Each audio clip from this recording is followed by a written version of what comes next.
નમસ્તે મિત્રો, મારું નામ વિકી છે અને તમે જોઈ રહ્યા છો ગુરુસ્વ અપડેટ ચેનલ. આજે આપણે વાત કરવાના છીએ આરસીબી ફેન્સની હરકતોને સોશિયલ મીડિયા પર ટ્રોલ કરવામાં આવી રહી છે. અને શું આઈપીએલ ફાઇનલ પહેલાથી જ ફિક્સ હતી? આ બધી બાબતો વિશે આપણે વાત કરીશું. પહેલા વાત કરીએ પ્રાઇઝ મનીની. આરસીબીને મળ્યા 20 કરોડ. ગુજરાત ટાઇટન્સ જે રનર્સ અપ રહી તેને 12.5 કરોડ મળ્યા. એસઆરએચ થર્ડ પ્લેસ પર 7 કરોડ અને રાજસ્થાન રોયલ્સ ફોર્થ પ્લેસ પર 5.5 કરોડ. આરસીબીની જીત પછી ફેન્સ ખૂબ જ એક્સાઇટેડ થઈ ગયા હતા.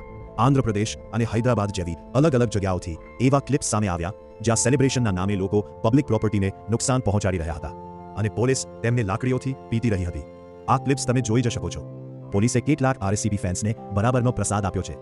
આ જ હરકતોના કારણે ફેન્સને સોશિયલ મીડિયા પર ટ્રોલ કરવામાં આવી રહ્યા છે કે આરસીબી તો જીતી ગયો પણ ક્રિકેટ હારી ગયો. અનએમ્પ્લોયમેન્ટ, બેરોજગારી એના પીક પર છે.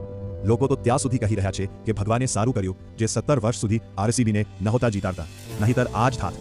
એક ભાઈ તો પોલીસવાળા પાસે જઈને કહી રહ્યા છે કે આમને હજી મારો, ટ્રાફિક જામ કરી રહ્યા છે, બધાના પીછાડા લાલ કરી નાખો.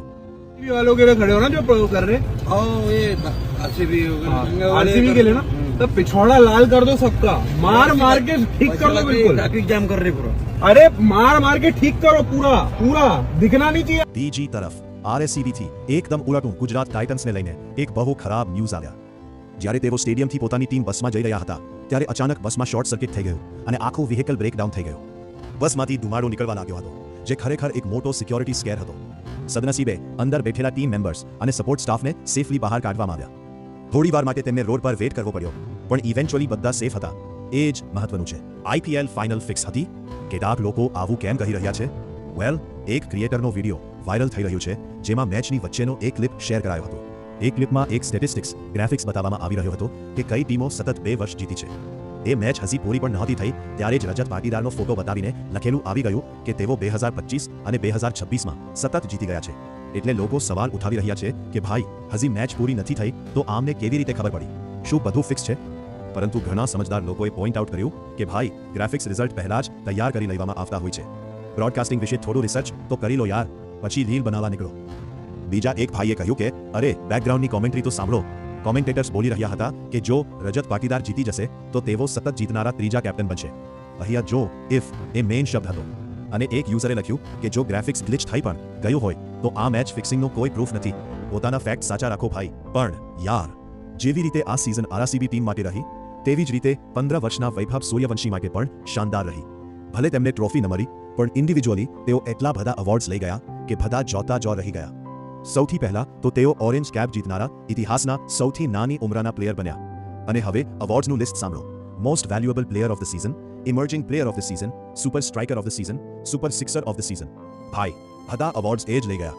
ઓવરઓલ પ્રાઇઝ મનીની વાત કરીએ તો તેઓ આ બધી વસ્તુઓમાં 50 લાખ જીત્યા છે અને સાથે જો તેમને એક કાર પણ ગિફ્ટ મળી છે. જી હા, તેઓ હજી 18 વર્ષના નથી થયા પણ અત્યારથી જ તેમને કાર મળી ગઈ છે. સો યા, તમને પર્સનલી આ આખી આઈપીએલ સિઝન કેસી લાગી? તમારો ઓપિનિયન મને કોમેન્ટ્સમાં જરૂર જણાવજો. હવે વાત કરીએ ઉત્તર પ્રદેશ યુપીમાંથી આવેલા એક ભયાનક ક્રાઇમ કેસ અને તેના એન્કાઉન્ટર વિશે. એક આરોપીએ પોતાના ધોરણ 11ના મિત્ર સૂર્યાને ઈદના નિમિત્તે ઘરે બોલાવ્યો અને કહેવા લાગ્યો કે તે ક્યારે બકરીનું હલાલ જોયું છે? ચાલ તને બતાવું. જ્યારે સૂર્યાએ ના પાડી તો બંને વચ્ચે આર્ગ્યુમેન્ટ થઈ અને આરોપીએ સૂર્યાને જાનથી મારી નાખ્યો. બીજો એંગલ એવો પણ સામે આવી રહ્યો છે કે બાઇક ચલાવવાના ડિસ્પ્યુટ, ઝઘડાને કારણે આ વાત વધી ગઈ હતી. આ ઘટના પછી યુપી પોલીસે આરોપીને શોધી કાઢ્યો અને એન્કાઉન્ટર થયું. પોલીસે જણાવ્યું કે જ્યારે તેઓ ચેકપોઇન્ટ પર હતા ત્યારે આરોપી બાઇક પર પોતાના મિત્ર સાથે આવ્યો અને સરેન્ડર કરવાને બદલે ગોળીબાર કરવા લાગ્યો. ડિફેન્સમાં પોલીસે પણ ગોળી ચલાવી જેમાં આરોપીને ગોળી વાગતા તેનું મોત થયું જ્યારે એક પોલીસ કોન્સ્ટેબલ પણ ઇન્જર્ડ થયા છે. ઇન્સ્ટાગ્રામ પર એક વ્યક્તિનો વિડીયો વાયરલ થઈ રહ્યો છે જે ચાલતી બાઇક પરથી બોટલ બહાર કાઢીને જાણી જોઈને મહિલાઓની છેડતી કરી રહ્યો હતો અને મિસબિહેવ કરી રહ્યો હતો. પાછળથી એક ભાઈએ આ આખી કરતૂત રેકોર્ડ કરી લીધી અને બાઇક રોકાવીને તેની પાસે માફી મંગાવી. વિડીયોમાં તે કહી રહ્યો છે કે આવી રીતે મહિલાઓ પર બોટલ મારે છે, તારી પણ બહેન દીકરી હશે ને, માફી માંગ અને અત્યારે જ વૃંદાવન છોડીને ચાલ્યો જા.